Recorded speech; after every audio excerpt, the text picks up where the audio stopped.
Hello student, मैं Surabhi Singh home science department से। तो आज की हमारी क्लास देखिए बीए फर्स्ट सेमेस्टर की है और जो आज हमने टॉपिक लिया है वो है विकास की अवस्थाएं। तो देखिए विकास की अवस्थाएं जो ये सारी स्टेजेस हैं, ये स्टेजेस मैंने हरलॉग के अकॉर्डिंग ली है। ठीक है, वैसे रॉस के अकॉर्डिंग है, सैले के अकॉर्डिंग है, कॉलसैनिक के अकॉर्डिंग है, लेकिन मैंने हरलॉग के अकॉर्डिंग इसलिए ली है कि आपकी जितनी भी प्रतियोगी परीक्षाएं हैं, जैसे आप टीजीटी की तैयारी मान लीजिए कर रहे हो या पीजीटी कर रहे हो या नेट की तैयारी कर रहे हो, तो उसमें जितने जो भी स्टेजेस आती हैं वो हरलॉग के अकॉर्डिंग ही पूछी जाती हैं। आप अभी आपका जब सेमेस्टर वाला पेपर होगा तो उसमें कोई भी क्वेश्चन आएगा तो जो स्टेजेस पूछी जाती हैं वो हरलॉग के अकॉर्डिंग ही पूछी जाती हैं। इसलिए मैंने आपको सारी स्टेजेस जो हैं वो हरलॉग के अकॉर्डिंग ही लिखी है। तो ये आपकी प्रतियोगी परीक्षा के लिए भी बहुत इंपॉर्टेंट है। तो आप चाहें तो इसी तरीके जैसे मैंने टेबल लिखी है वो आप ऐसे ही टेबल लिख सकते हैं। ठीक है, तो चलिए देखते हैं। जो पहली इन्होंने अवस्था बताई है वो गर्भावस्था, ये इन्होंने बताई है ये गर्भाधान से लेकर जन्म तक की अवस्था होती है। ठीक है, इसके बाद दूसरी है शैशवावस्था यानी इन्फेंसी, ये इन्होंने 0 से लेकर 2 सप्ताह तक की बताई है। सबसे ज़्यादा देखिए बच्चों, सबसे ज़्यादा कन्फ्यूजन इसी में होता है, क्योंकि जो शैशवावस्था है बाकी जितने भी मनोवैज्ञानिक हैं उन्होंने क्या किया, किसी ने 1 से 2 वर्ष 0 से 1 वर्ष तक के लिए बताया है, किसी ने 0 से 2 वर्ष तक के लिए बताया है, लेकिन इन्होंने क्या कहा है 0 से लेकर 2 सप्ताह तक की है ना। तो जब पेपर में आए तो आप बहुत ध्यान रखिएगा, इनका जो है 0 से लेकर 2 सप्ताह तक है। ठीक है, तो इसमें इन्होंने 2 पार्ट में इसको डिवाइड किया है। एक होती है फॉर्चुनेट अवस्था, एक होती है नियोनेट। जो फॉर्चुनेट होती है वो क्या होती है कि जो नाभिनाल होती है उसके कटने तक का जो टाइम होता है 15 से 30 मिनट तक का, उससे हम लोग कहते हैं फॉर्चुनेट टाइम। तो वही होती है पहली, और दूसरी है नियोनेट जो 2 सप्ताह तक की अवस्था होती है। तो मैं सिर्फ आपको आज अवस्थाएं बताऊंगी, हर अवस्था में कुछ कुछ उप अवस्थाएँ चलती रहेंगी। ठीक है, तो देखिए इसके बाद में जो है आपकी दूसरी है बचपना अवस्था। तो बचपना अवस्था जो है वो 3 सप्ताह से लेके 2 साल तक की है।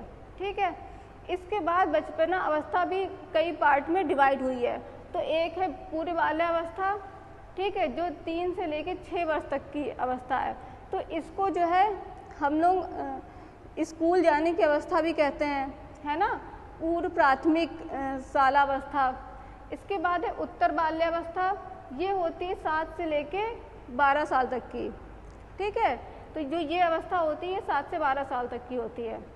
इसके बाद होती है वयसंधि अवस्था। वयसंधि अवस्था में देखिए मैंने 11, 12 और 13, 14 लिखा है, क्योंकि यहाँ से क्या हो जाता है कि कुछ कुछ डिवाइड हो जाता है कि जो लड़कों की वयसंधि अवस्था होती है वो कुछ लेट होती है, लड़कियों की जो होती है वो कुछ जल्दी होती है।